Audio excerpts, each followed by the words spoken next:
So for years, perfectionism has been destroying my life. If you're one of those people that finds yourself constantly feeling like you're not good enough, trust me, I can completely understand the headspace you're in right now. And this is coming from somebody who, on paper, has had some of the successes that a lot of people aspire to have.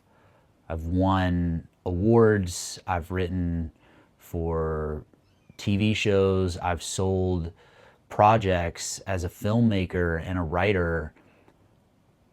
And despite all of that, I still find myself struggling to make the thing, to do the thing.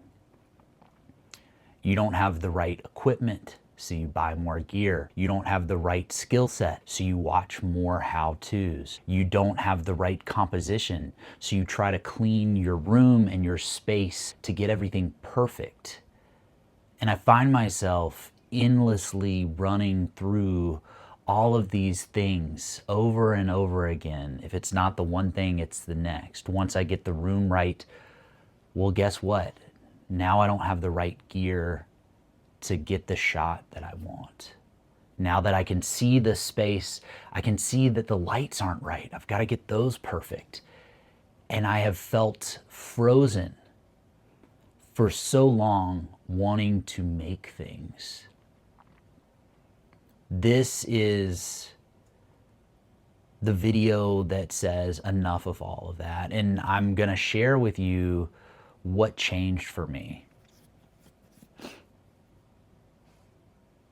You see, a lot of our perfectionism comes from optionality.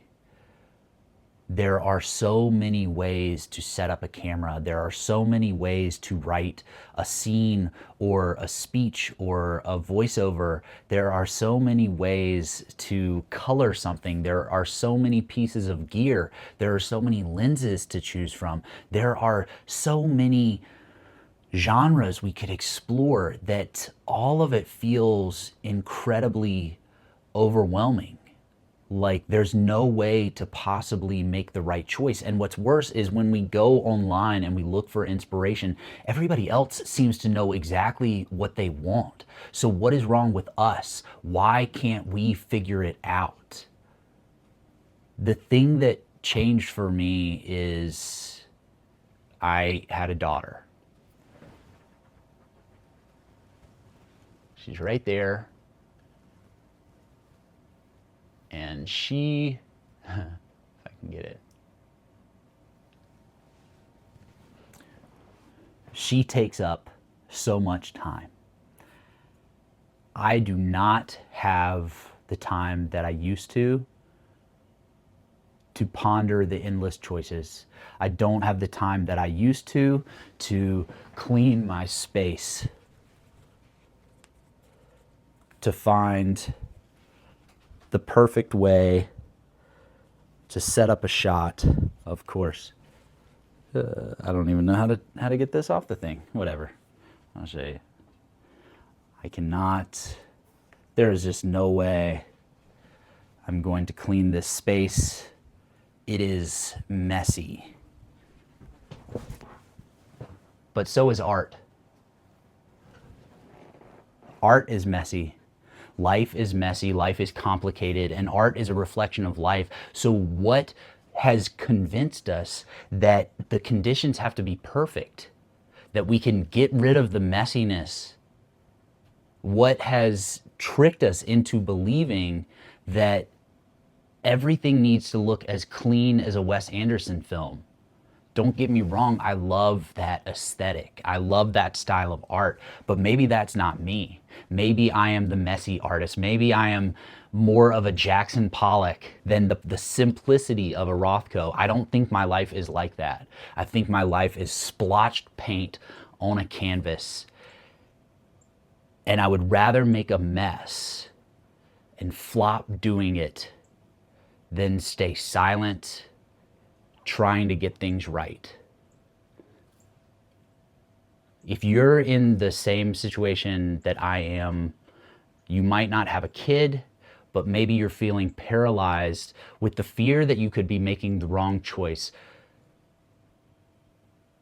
You don't have time. My daughter is an impetus, she was a catalyst towards the realization that I don't have time to waste. She is a natural reduction of the mental space that I have in my life. But the truth is, we all have a limited amount of time. The truth is, we do not have the luxury of optionality that we feel like we do. It is an illusion. It is an illusion that will keep you stuck.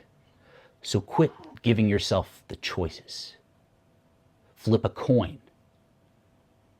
Ask ChatGPT to choose for you. Don't give it a blank canvas, but say, here are the 10 things I'm trying to weigh. I can't figure out which direction to go. And don't say choose what's best. Say choose something random. Don't ask it to evaluate them, because that's just your mind saying, maybe I can find the best option. Just choose one option. Choose one color. Follow the color red. Sit in front of everything red in your house, and those are the shots. Choose the round shape and sit in front of everything in your house that has round edges. Those are the shots. Choose one camera, and everything will be shot on that. Just use your iPhone until you film enough stuff that you feel like you won't be so overwhelmed when you buy the nice camera, or the nice camera that you already have, when you take that out into the world. You do not need to be showered. You do not need to be in the perfect outfit. You do not need to be in the perfect mindset. The conditions will never be right. The mistake I make is thinking that in the future things will be perfect. But the future is an abstract concept. The future never arrives. This idea of the future is several nows from now, but it is always now. And there are some people who are really good at separating that, whether they're conscious about it or not. I'm not one of those people. As long as I think of things in terms of the future, those things remain as abstract as the future actually is.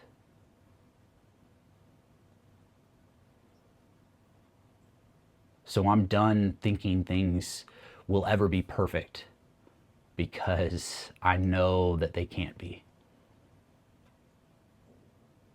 So I'm making something now.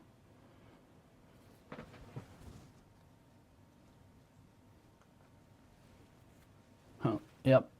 I didn't even hit. Did I forget to record? No, I'm just joking. Let's try to keep it concise. Easier said than done.